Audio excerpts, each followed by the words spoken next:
Hey guys, how's it going? Michael Troy here, and today we're going to be looking at Outsiders Annual 1.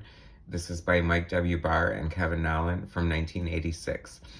Okay, so in case you guys didn't know, in the 80s, Batman broke away from the Justice League of America and started his own group, Batman and the Outsiders.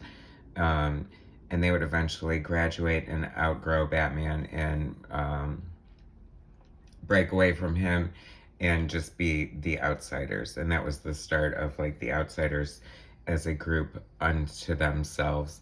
And this is the annual from their first outing as the Batman-less Outsiders, but it's guest starring Batman, so that's great, right? So I remember being so excited when this came out. I love this cover. This is Kevin NOWLAN art. I had previously only really seen Kevin's work on, I think, Moon Knight for Marvel. I think he did a few issues after Bill Sienkiewicz. So I really liked his art. It's very different. It's pretty out there for for its time. He is penciling, inking, and coloring this annual.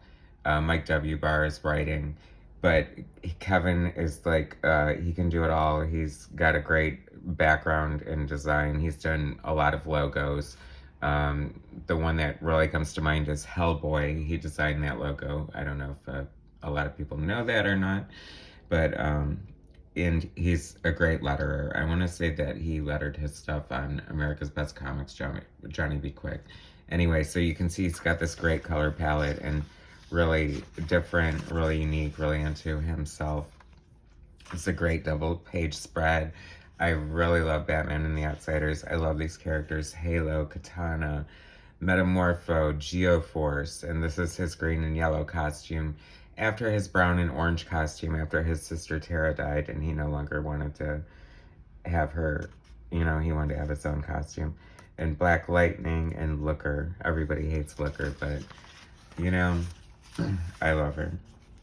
Anyway, I love these deep blues that Kevin uses and these bright purples. It looks like super infrared, and got Batman with his goggles here. It's so funny because his art is so modern looking, but at the time it was super modern looking too, but I don't know, I guess it sort of has an 80s flair if you think about it. His use of blacks and his spottings of blacks and his shadowing and all that stuff is just so unique and so like thoughtful. It's almost Tothian, Alex Toth in a way, with its precise, like here you get this big black, and it's very effective the way he uses his blacks, and his coloring is so cool too. It's so funny.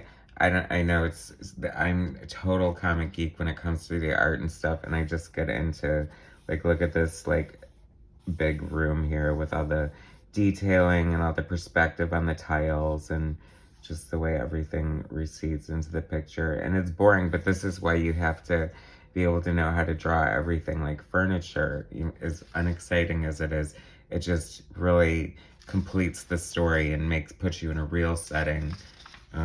It's very key and important. Cobra, looking very cool. I'm loving these like bright yellows and greens. I mean, this is as close as you get to fluorescent right here, people. But I want to say this is the new like flexographic printing process that plagued many colorists in the day. Luckily, it's on this good paper, so it absorbs it a little better.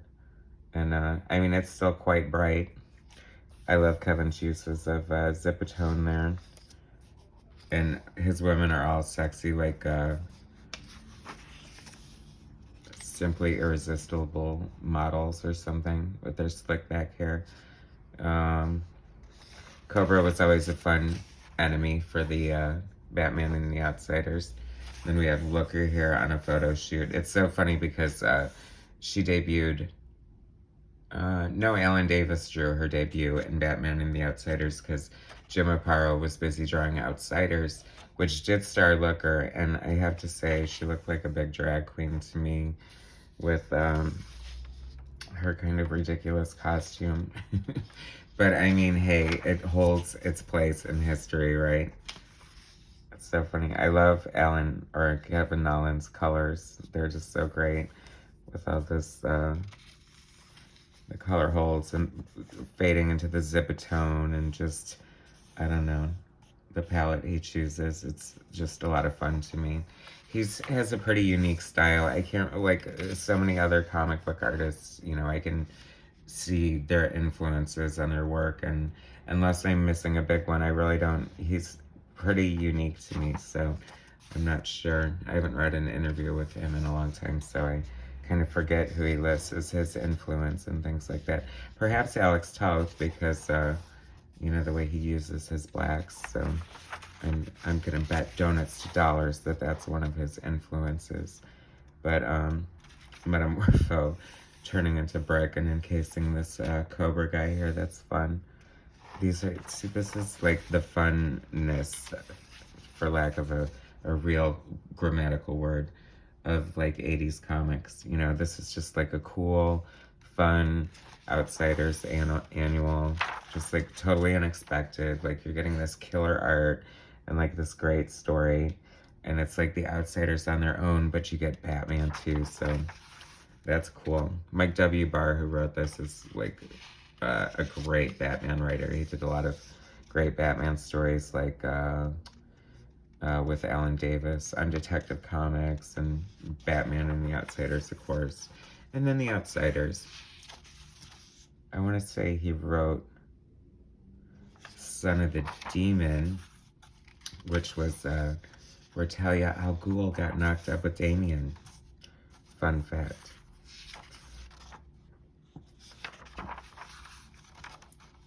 I could look at Kevin NOWLAN's art all day. I mean, just his unique palette of colors is always blowing me away.